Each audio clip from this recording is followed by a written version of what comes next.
अब हम देखते हैं जी थर्ड न्यूमेरिकल क्या है। जी थर्ड न्यूमेरिकल की स्टेटमेंट ये है कि at a particular temperature the speed of sound in air is 330 metre per second. यानी कि स्पीड ऑफ साउंड जो है वो हमें दी गई है, ये आपको सिर्फ बौखलाने के लिए, आपको सिर्फ कंफ्यूज करने के लिए ये लिखा हुआ है एट पर्टिकुलर टेम्परेचर। तो बच्चे जो है ना कंफ्यूज हो जाते हैं कि अब ये टेम्परेचर की बात पता नहीं कहाँ से आ गई। तो इसमें कोई मसले वाली बात नहीं है, आपने सिर्फ वो चीज़ें देखनी है जो आपके काम की हैं, ठीक है, फालतू चीज़ों को आपने इग्नोर करना है।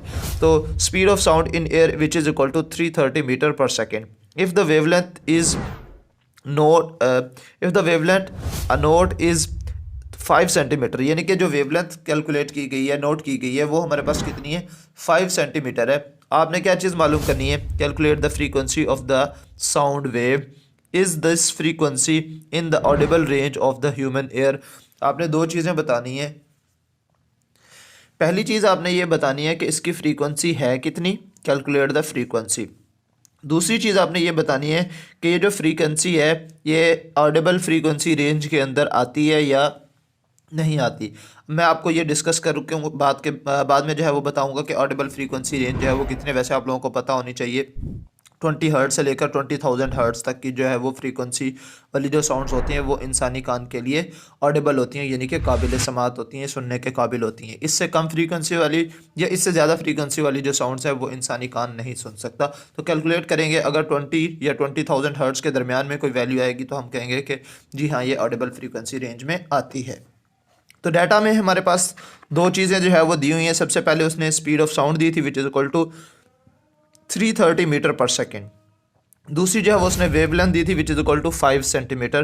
तो सेंटीमीटर को मीटर में कन्वर्ट करने के लिए 100 पर डिवाइड करेंगे which is equal to 0.05 metre.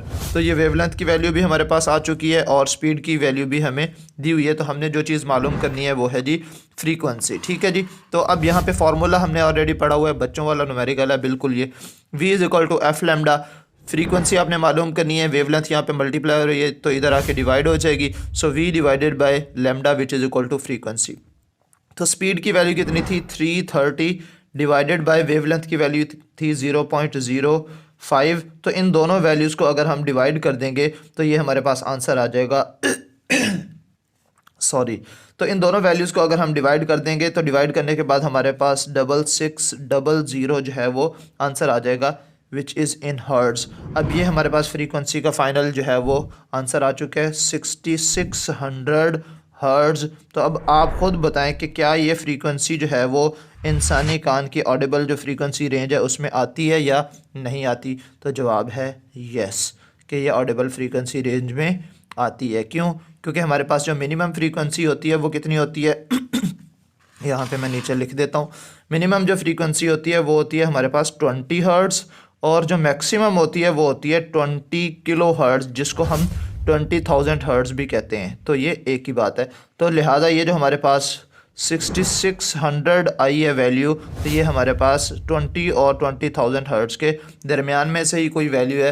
लिहाजा हम ये कह सकते हैं कि ये बात बिल्कुल दुरुस्त है। तो ये था आपका थर्ड न्यूमेरिकल जो कि बहुत आसान था। अब हम डिस्कस करते हैं फोर्थ न्यूमेरिकल को। जी तो फोर्थ न्यूमेरिकल की स्टेटमेंट ये है हमारे पास, a doctor counts 72 heart beats in 1 minute. दो चीज़ें हमें यहाँ पे पता चल चुकी हैं। नंबर ऑफ़ हार्ट बीट्स कितनी है 72, टाइम कितना बताया गया है 1 मिनट यानी कि 60 seconds. Calculate the frequency and period of the heart beats. तो फ्रीक्वेंसी बतानी है और पीरियड बताना है। इंतहाई आसान और इम्पॉर्टेंट न्यूमेरिकल है ये। डाटा देखते हैं जी।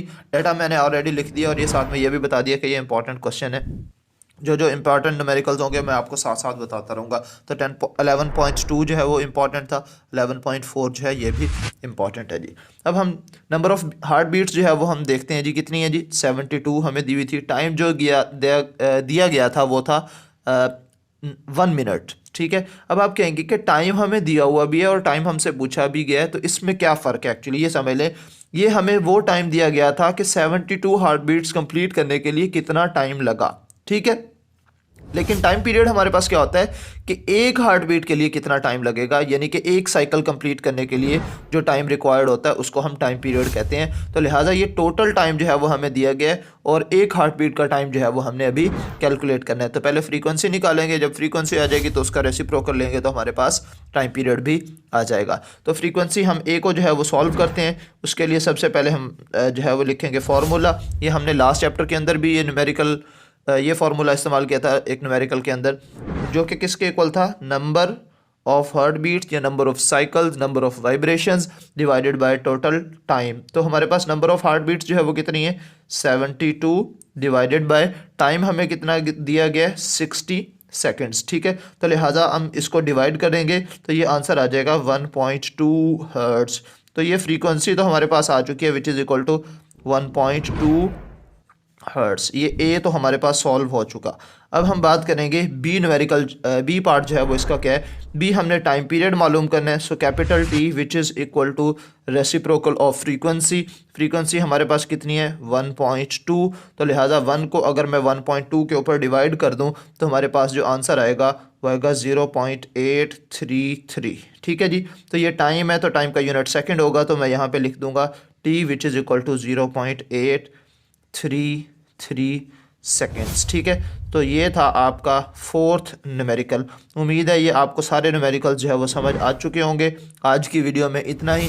नेक्स्ट वीडियो में इंशाल्लाह आपसे फिर मुलाकात होगी, फिर जो है वो हम नेक्स्ट जो न्यूमेरिकल्स हैं उनको डिस्कस करेंगे। तब तक के लिए मुझे इजाज़त दीजिएगा और मुझे दुआ में याद रखिएगा। अल्लाह हाफिज़।